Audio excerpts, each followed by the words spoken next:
gotta get louder than that. What's up, everybody? How we doing? Straight up, can we give some love for everybody that put this dope-ass event on tonight? Can we give them a shout out? All right, this is awesome. This is awesome. I came in here and I was like, I wish I could draw. Like, I wish I could do something. Sell something, I don't know. But no, you know, from the bottom of my heart, you know, this is so much bigger than me. I'm just like here speaking. I'm here running for Congress. And it's actually, we are here running for Congress. I have a wonderful team. But it's so much bigger than one individual. It's so much bigger than one candidate. It's so much bigger than one race. We are here because we're ready for change, are we not? And I think I have to kill like 25 minutes. So what I'm gonna do, like 20 minutes? We'll see, we'll do it. I'm gonna start singing. DJ, can you hit some? Ooh, no, sorry. But no, what I'm gonna do is, I believe in just sharing my truth. You know, why I'm running, why I'm doing what I'm doing, why we are doing what we're doing. And from that, let's make a connection and then we'll wrap it in a bow of why I believe it's so important that we're doing what we're doing. So my name is Anthony Clark. I'm a public high school teacher. Shout out to teachers. We're a little loud in here. I'm gonna hit you with a teacher strategy. Clap once if you hear me. Clap twice. Clap 3 times. Awesome. Classroom Management 101. Hey, we live. So, I've been a public high school teacher for 11 years. And prior to teaching, I really struggled the majority of my life. Like, the struggle isn't over, but I really struggled the majority of my life. I was born on the south side of Chicago, working class family. I have an older brother, Ronald Jr., who I love dearly. And growing up in the struggle, it's interesting how everything that you generally experience is almost normalized, right? I didn't know any better when I was younger. So growing up, seeing friends being murdered, seeing family members being murdered, incarcerated. My own brother has spent over 20 years in the penal institutions for drug dealing. I thought it was normal. I thought there was nothing different. Having asthma as a child, growing up next to plants on the south side of Chicago, I didn't know any better. I didn't know any different. And what literally changed my life for me was my mother and father, who are my best friends to this day. I shout them out every day, Ryan and Blanche, scraping every damn dollar they had and moving us out of the south side of Chicago to Oak Park, Illinois. I don't know if you know where Oak Park is, but it's a middle class to upper middle class suburb on the west side, just west of Austin. And even being young, I was about 5, 6, 7 years old when we started this move. I didn't know how to articulate it at the time, but when you can literally cross the street and everything changes, that's impactful. Like, I'm not an artist or anything of that nature, but I kind of describe it as like cinematography, like in a movie. How you can watch a movie and the cinematography is different, like you can kind of date it, you know, the period the movie was shot in, things are more grainy, a little bit dirtier. That's literally how it still is today in 2020 when you enter into certain communities. The cinematography changes. You go from green and everything clean and everything pristine and grocery stores and businesses everywhere, people skipping down the street, to trash and food deserts and nothing but literally churches, liquor stores, and loan places, because they want to keep the oppressed broke, prayed up, and drunk. And that impacted me from an early age. This is my truth. I was shot in 2007 after entering into the military, which I call the poverty draft. Because if you think about it, what does the military offer us? This military industrial complex to which we spend trillions and trillions and trillions of dollars. I found myself in trouble. One of my homies was just murdered. I'm in Atlanta, literally on the run. My father drove from Chicago to Atlanta. I was 18 at the time to get me, because authorities were looking for me. And I had an option, basically. I had an option. It was either the military or something else. And what did the military dangle? They said, look, we'll provide you with housing, we'll provide you with employment, we'll provide you with health care, and we'll provide you with food. And we'll pay for your education. Excuse my cursing, cover your ears. This is the same shit we're fighting for now. But yet what they do is they entice you to fight a rich person's war, yet they send poor people over there to fight and die. It's the poverty draft. How many individuals have been sucked into this poverty draft across this country and across this world? And whether you serve directly in the military or not, how many are indirectly impacted? Because the military is a huge polluter. The amount of carbon emissions and pollution that they enter into our atmosphere impacts all of us. And it hit me when I entered, when I realized I had no control over my life anymore. They sent me to fight. And I'll never forget, I tell this all the time. I worked on, has anybody seen the movie Transformers, those big ass planes with the wings that stick up? That's a C-17 Globemaster. I had to protect that, fix that. And we were bringing what they called insurgents, because they use titles to dehumanize. This is a historical tactic. Natives were savages. So we could take their land, we could kill them, that could be genocide. Use religion, manifest destiny to justify this. Africans and African descendants are savages, they're not humans. So we can enslave them, they're commodities. Those practices still exist today. And when we're entering into this poverty draft that we're fighting, we're destabilizing other nations, all for profit, not for anything else. All for profit. They don't call them human beings. They don't call them individuals that are also in the struggle, that don't look at America as patriots, they look at us as terrorists, because that's what we often are.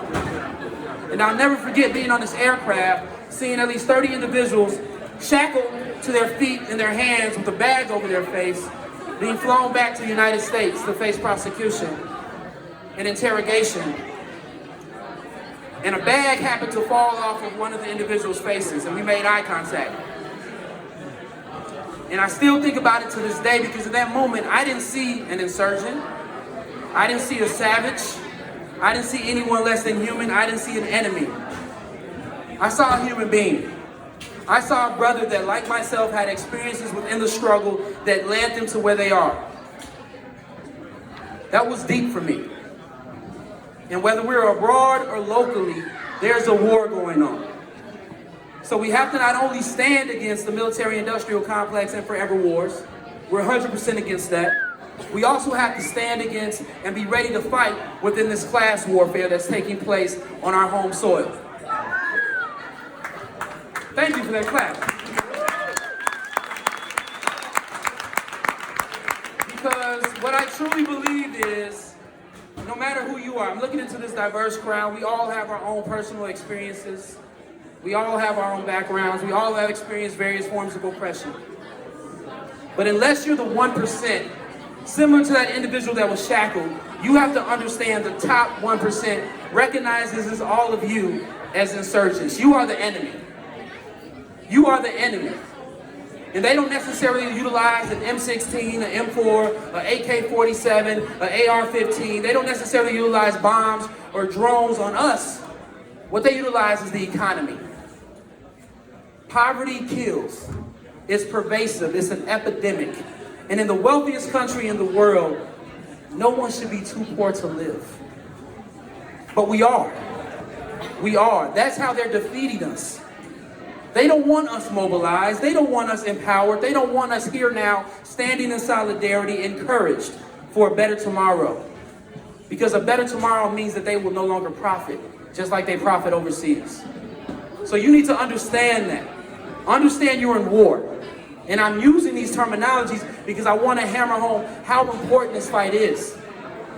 If you're standing here today, and I'm going to challenge you, like I challenge myself on a daily basis. If you're standing here today and you think because you bought one of this wonderful artist's piece of artwork, you took a picture, you're going to post it to Facebook, you created something over there and you left it in a bin, and you go home and you pat yourself on your back and you think your work is done, you got shit messed up. You got shit messed up. You don't have to clap, I'm just speaking. It is what it is, trust me, I'm gonna talk either way. I'm not like Pete, you know, Pete, who was it? Who just clap? Nah, we're good. We're good. But understand this. So what I challenge people to do is, when you leave here, go to your bathroom or whatever the hell you have with a mirror, look yourself in that mirror and ask yourself, what are you willing to truly risk and sacrifice for change? I'm a history teacher. I've never heard of or learned of a revolution that was easy. I never heard of or learned of a revolution that just takes an attaboy or attagirl or attaday and then we're done. You're gonna have to be willing to give some shit up. They're not going to give power to us. We have to take power. Take it. So challenge yourself to do more. You know, perfect example of this is Martin Luther King Jr. This is Black History Month. Shortest month of the year, we already know. But Black history is still American history. But understand, when this man was alive, he was one of the most hated individuals on the planet, and especially in America. But they rewrote his history. They rewrote his history as a pacifist, as someone that everybody loved, that they were in step with. That was not true. But they do that because they want us to remain passive. They want us to remain in the mindset and narrative of, we can't rock the boat. We want change, but we have to patiently knock on the door and wait for it. That's how we get to 2020 to where so many of us are struggling now. You're not me, I'm not you. But if you struggle, raise your hand or have experienced it. That's damn near everybody in here. Or if you know somebody that's struggling. There you go. It happens. So get out of that comfort. Civility is a tool of the oppressor. I'm going to keep saying it and keep saying it. Civility is a tool of the oppressor. So when we're fighting for healthcare as a human right, Medicare for all, and someone like Pete or Warren or whoever the hell else thinks they're actually running for the people and they're not, pushes Medicare for all who want it. Option. If you understand systemic oppression, you will recognize that disproportionately, those that are oppressed have never had an option. We've never had a choice. We've had what's been given to us, and they tell us we better like it. So unless it's a human right, unless it's for all, keep that shit. That's how we have to think. When we're talking about the Green New Deal, I said earlier I had asthma, and it's deep. Like, I'm just riffing. I don't have anything planned. I'm just talking. When we moved, I had chronic childhood asthma. My mother would have to rush me to the hospital almost weekly. And I swear, when we moved to Oak Park, my asthma ended. And we accounted, oh, that's childhood asthma, right? But when you look at the data and when you research and you understand that disproportionately Black, brown, and impoverished people only produce maybe 10 to 15 to 20% of pollution, but we're impacted by 50 to 60% of pollution, you recognize the connection. I went from a heavy polluted area to a community like Oak Park with no factories, no closed down manufacturing companies, less pollution. All these issues are interconnected. How you doing? Hey, y'all are dope as hell, by the way. So y'all dope. Y'all got a CD? Y'all selling CDs tonight? Spotify. I'm gonna holler at y'all. I wish I had a voice like you, bro. I'd be a problem out here. I wouldn't be running for office. Now, real talk. I'm gonna holler at y'all. Sorry, I'm random. But I like y'all. But seriously though, we have to look at the issues that exist. And how many minutes have I done so far? I know I have to do 25. 15. 5 more. I got 5 more? Oh wow, I've been killing it up here. All right. But again, the reason that we are running is because I asked myself, what am I willing to risk and sacrifice for change? I'm not married, I don't have any children. This is my opportunity to make a difference, to leave this world a better place than I came into it as. I literally have nothing else to do but fight. That is my purpose. That is my purpose. And I thank my father, because the schools don't expose you to revolutionaries like Fred Hampton, like Angela Davis, like Assata Shakur. They don't educate you in a Black Panther Party. But I was raised on these people. And it's a PBS special out there right now that you can look at online. It's called the original Rainbow Push Coalition, where it shows you the importance of class struggle, where you had impoverished Black individuals, the Black Panthers, connected with the Young Lords, impoverished Puerto Rican individuals, connected with the Young Patriots, impoverished white individuals, primarily from the South, because they recognize why our identities are extremely important. And while we will continue to represent our identities, the ultimate identity and the ultimate struggle is class struggle. Class struggle. So if you identify as a woman and you're facing sexism and oppression, if you identify as Black and you're experiencing racism and oppression, if you are a person with a disability and you're experiencing ableism and oppression, I could continue on down the list. recognize that by design, your form of oppressivism exists to keep you at the bottom. At the bottom. So everything that we're doing is for class warfare. It's the oppressed versus the oppressors. And what we're going to do is either accept it or give everything that we have to end it. Accept it or end it. What are we going to do? Are we going to accept it? No. Are we going to end it? Yes. Because we have to. And I like analogies, and what I tell people is, I'm a teacher, I run a nonprofit, I spent hundreds of thousands of dollars of community money, because I don't have $100,000. But every week we feed the homeless, right? Every week we're feeding the homeless. They come, we feed them, we clothe them, we provide them with shelter, at least we attempt to, heating pads and so on and so forth, and then we send them on this way. And let's be honest how people are, we pat ourselves on the back, oh, great job, I feel better. But every week we still have to feed and clothe and house the same individuals because we haven't changed anything at the root cause level. Issues are systemic. So we can either spend the rest of our lives patting ourselves on the back for feeding the homeless, or we could be ready to get dirty and give everything we have to end homelessness. Right? There's a difference. There's a clear difference. I've lost 12 students to gun violence in my 11 years of teaching.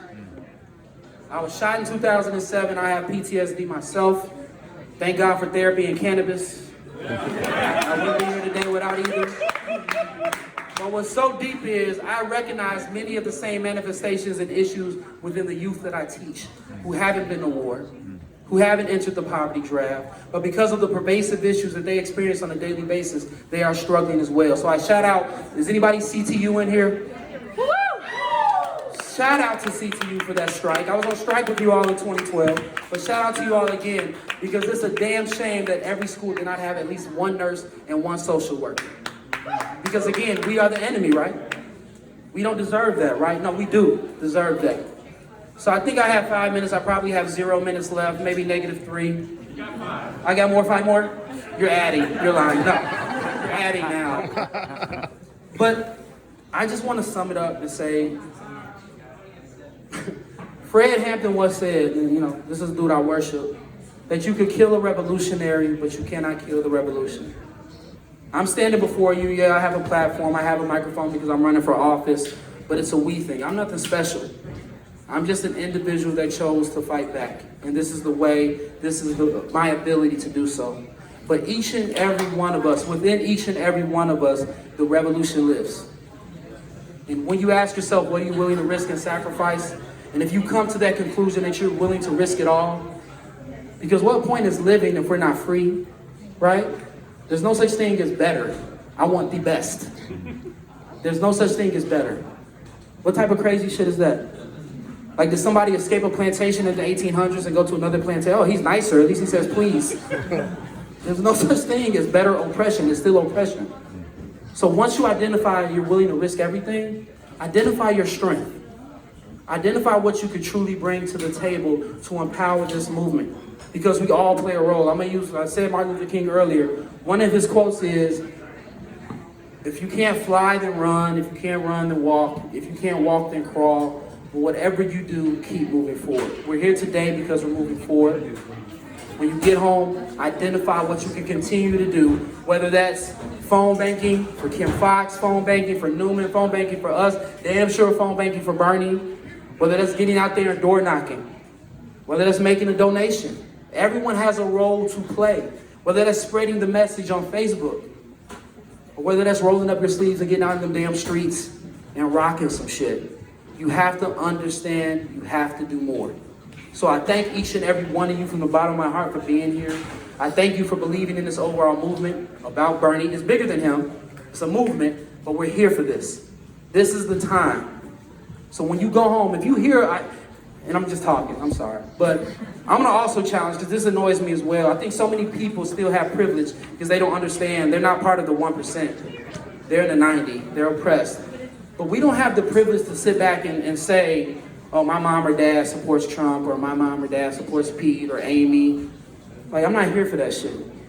Like, if I run into anybody and you're supporting anyone besides Bernie, we're gonna have to talk. We're gonna have to talk. I don't have the privilege to sit back and accept that and say, cool, go about your day.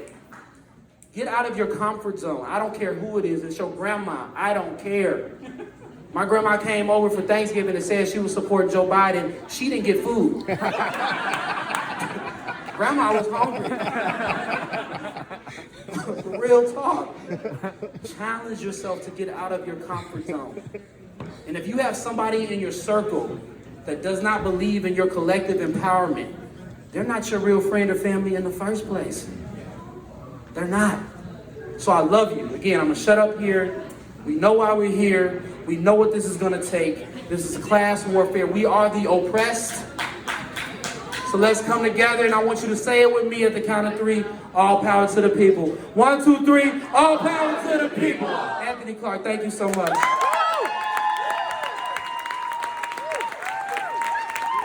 That's Anthony Clark, everybody. Anthony Clark is a messenger that we can send from here in Chicago to Washington, D.C., right? And if you have not signed up to knock some doors for Anthony, you can do that right now and a laptop in the back, right?